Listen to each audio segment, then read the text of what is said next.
কক্সবাজারে রোখিয়ায় চাকরিচ্যুত শিক্ষকদের বিক্ষোভ সমাবেশে লাঠিচার্জ করে পুলিশ। আর এই ঘটনায় এনসিপি নেতৃসহ অন্তত ২৮ জনকে আটক করে তারা।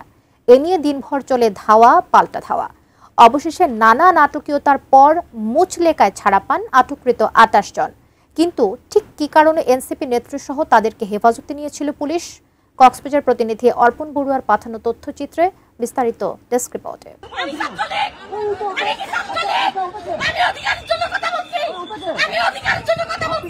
আমি উপজেলা ছাত্র প্রতিনিধি নওশাদ চৌধুরী। আমি জুলাই আন্দোলনের একজন সম্মুখসারী যোদ্ধা। দীর্ঘদিন ধরে রোহিঙ্গা ক্যাম্পে শিক্ষা কার্যক্রমে যুক্ত ছিলেন স্থানীয় বাংলাদেশি শিক্ষকরা। তবে অর্থ সংকটের কারণ দেখিয়ে গত জুলাইয়ে প্রায় ১৫০০ স্থানীয় শিক্ষককে চাকরিচ্যুত করা হয়।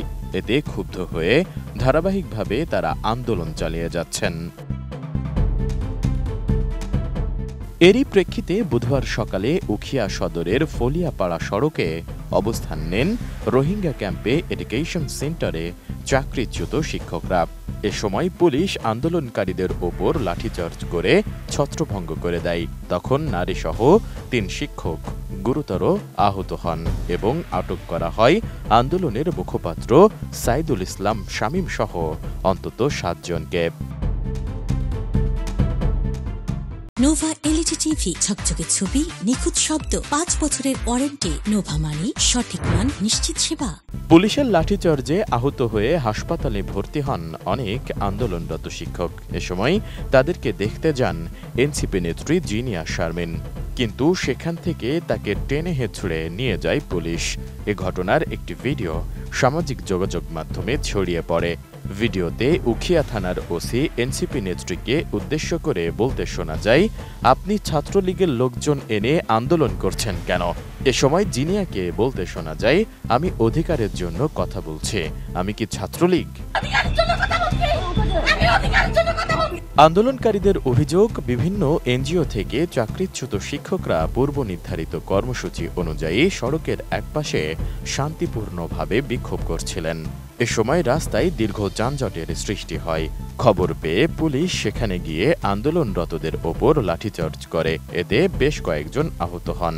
পরে হাসপাতালে তাদেরকে দেখতে গেলে দ্বিতীয় দফায় এনসিপি নেত্রী জিনিয়া শারমিন সহ অন্তত ২০ জনকে হেফাজতে নেয় পুলিশ।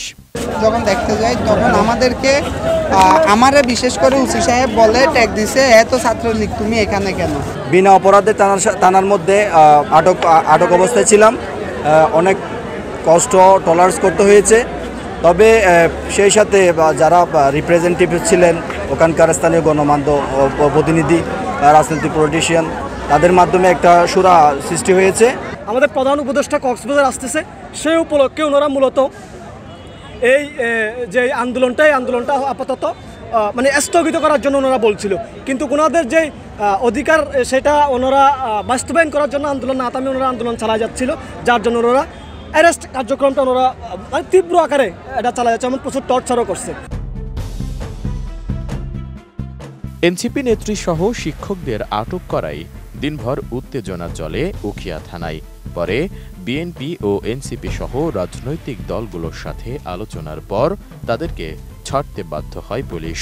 এ বিষয়ে কক্সবাজার জেলা অতিরিক্ত পুলিশ সুপার মোহাম্মদ জসিমউদ্দিন চৌধুরী জানিয়েছেন, সাধারণ মানুষের দুর্ভোগ কমাতে আন্দোলনকারীদের সরিয়ে দেওয়া হয়েছে। সকল স্টেক হোল্ডারদের নিয়ে আন্দোলনকারীদের সাথে বসছিলাম এবং আমরা রিকোয়েস্ট করছিলাম মাননীয় প্রধান উপদেষ্টার সফর উপলক্ষে আগামী ২৫ তারিখ পর্যন্ত তারা যেন সড়কে কোনো বিশৃঙ্খলা না করে, আন্তর্জাতিক কোনো সংস্থার গাড়ি বাধাগ্রস্ত না করে। মুষ্টিমেয় কিছু লোকজন এখানে সড়ক অবরোধ করে এবং কিছু গাড়ি বাধাগ্রস্ত করে। আন্তর্জাতিক সংস্থা, অনেক সংস্থার এখানে অনেক কর্মকর্তা এখানে কাজ করেন, তাদের নিরাপত্তার স্বার্থে জনদুর্ভোগ লাঘবে আমরা যারা সড়ক অবরোধ করেছে, গাড়ি বাধাগ্রস্ত করেছে, তাদেরকে হেফাজতে নিই। Desk report, ATN news.